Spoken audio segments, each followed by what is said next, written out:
Hey there, this is Chad Garber, and in this video I am using the Panasonic DMC G7K 4K camera as a webcam, and I'm recording the video we're using this setup right now.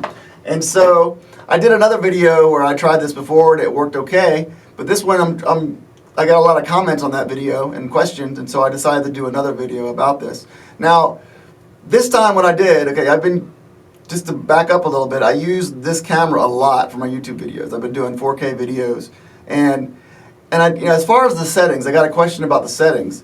As far as the settings, I haven't really tweaked much. At first I started messing around with it, but truthfully, it's just very complicated. But the only thing I found that I had to tweak is the autofocus setting.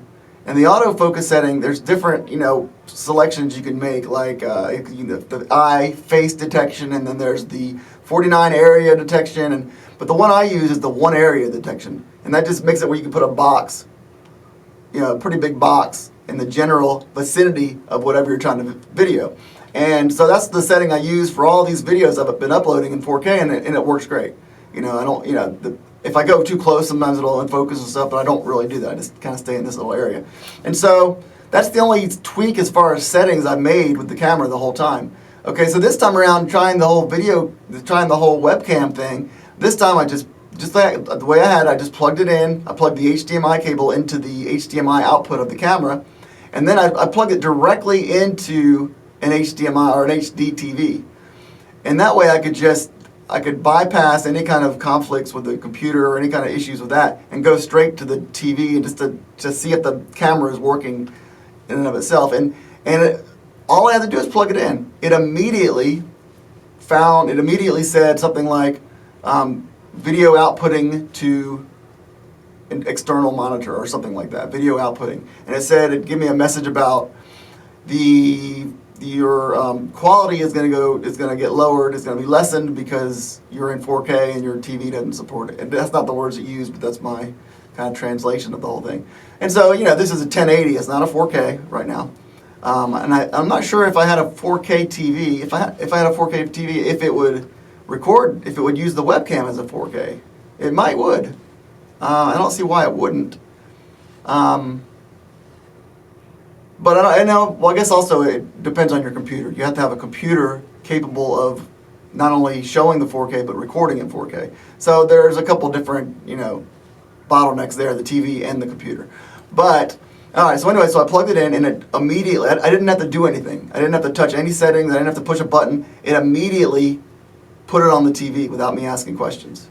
Now, I'm not recording this using the camera recording. I'm using it using QuickTime. I'm recording it using QuickTime. Okay, so I plugged it in and it popped up, okay? So then what I did is I used and this part you don't really even have to do, but what I did is I turned the Wi-Fi function on the camera, connected to it Wi-Fi with the monitor or with the app, the iPhone app, so that I could try to tweak it again. And I kind of tweaked things here and there, but I didn't really tweak much anyway. I ended up doing the same exact thing and just using the one area autofocus. But other than that, I didn't do any other tests.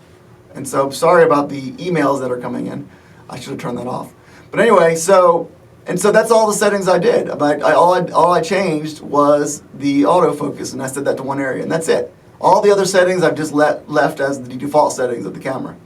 Okay, so then what I did is I'm going to go ahead and turn off the email too, because it's going to irritate me if it keeps on beeping.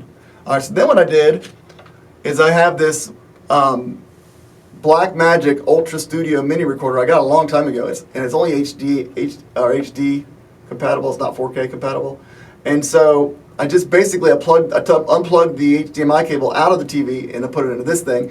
This is a Thunderbolt cable from this to the Mac. I have a Mac Mini, just a Mac Mini, 2012 or something like that, I believe. All right, so I plugged it in, and then all I had to do is I went to QuickTime. The way I do it is I have a QuickTime, icon on the taskbar. I right-click on it and say new movie recording, and it pulls it up. And all I have to do is select the Blackmagic as the camera. And so I selected it as the video and the audio though. And so this time I'm doing this. The last time I did use this camera as a webcam, I had a audio synchronization problem. But I think it was because I was running through a mixing board first. There's a USB sound card, Behringer, big old audio thing. And I think that's what was making it not synchronized, because I'm using the camera's audio recorder and it's synchronized perfectly. So that problem is eliminated. So I hit new recording and I selected that and boom, and there it is. And all I have to do then is hit record. And that is how I'm recording this video as we speak. I don't know why that little dot came up. Little square thing came up. Earlier I was doing this video and a green line came up. And so I don't know if I hit something with this thing. Maybe it's sleeping. It says it's sleep. Okay, no, it didn't. Let's see if I can fix that. If I go here, I'm manipulating this now with the app. Okay, so if I go, let's see if I go hit this button, I go like this. What's that do? I don't know what the blue square is. I don't know how long that's been there. But you can use the app, in other words, to turn some of this stuff off and to get rid of various things you don't want. Oh yeah, and by the way, on the WB, there's a WB setting, and I got that set to AWB, but I can change it, like watch. There's, I don't know what these are called, but you got clouds, you got outside. And I'm doing this with the app, which is kind of cool. That looks interesting. But the setting I initially used, well, here's the default is, I think it's set to default AWB. And so I'll just use that, and that looks pretty good, AWB. All right, and then there's other settings. Let's see what other settings there are. There are ISO. I don't know what that is. Right now it's set to iAuto. Here's 200. Ooh, that's nasty. Ooh, my eyes like shining. Okay, 400. There's 400. 800. 1600. 3200. 5400. Or no, 6400. And see, right now you're seeing that, see that flickering? That is because of the monitor being on, I believe. But the best setting apparently is iAuto. Yep, look at that, that's iAuto, okay. So the settings I'm using, ISO use iAuto, WB use AWB, and then what else is there's an exposure thing, and I don't really mess with that. If I put that to 3, it gets bright. If I put it down, it gets way dark. And let's put that to 0, that's just the default settings, exposure. What else is there? And if I turn this off, again, I don't know what that blue square is hanging out there doing. It's kind of irritating, to be honest with you. And now I'm kind of moving around the little box, the autofocus box. It's kind of hard to get precise because it's a tiny little movement will take it all over the place. All right, there we go. All right, so then we go ahead and turn that off again. And again, I don't know what the blue box, this guy right here, or the blue plus is. This is irritating right here. I'm sure there's an easy way to turn it off. Oh wait, if I hit set, I bet. Is it gone? No, it's back. Okay, go away now. Oh wait, what's this? Off? What's the other thing I just saw? Ah, there we go, maybe, let's see. Ah, it's still there. So I don't know, I'll figure this out. I am sure there's a way to get rid of that little blue plus. It's really irritating right there. It's hard to point to it though. It's backwards. All right, so how can I not get rid of that? How can I get rid of that? Let's see. If we go, let's hit reset. No, that didn't help at all. All right, let's go to disciplines, DISP. Turn that off, maybe? Nope, it's still there. So anyway, so in another video, we'll have to figure out how to get rid of the blue plus. I'm sure one of you guys can figure it out. I'm sure it can go away. I mean, surely that can go away. I don't know if this was on the whole time or not when I first started the video. I don't know. All right, so that's pretty much it. Trying to think if there's any other settings really. There's nothing really else I can push really.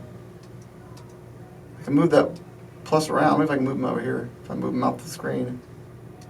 You can't get rid of them for some reason. Surely we can figure. Somebody, if anybody knows what that is, somebody let me know. I think there are more settings in the camera that I haven't quite hit yet, but if anybody knows how to get rid of that blue plus while recording in webcam mode, It's not really recording in webcam, but displaying in webcam mode. Let me know in the comments, that'd be great. And so, like I'll show you the different, well, it doesn't really matter. Here's the different areas, here's face detection. But that doesn't help. You see, the best is the one area because it doesn't show you all the crap. And to get rid of that green line, by the way, you just go to, there's something called AE or something like that. Oh, no, AFC. You just hit the AFC button. And so anyway, so that's the video. If you like this video and other videos like it, by the way, please feel free to subscribe to my YouTube channel. Thank you so much for watching. Have a great day.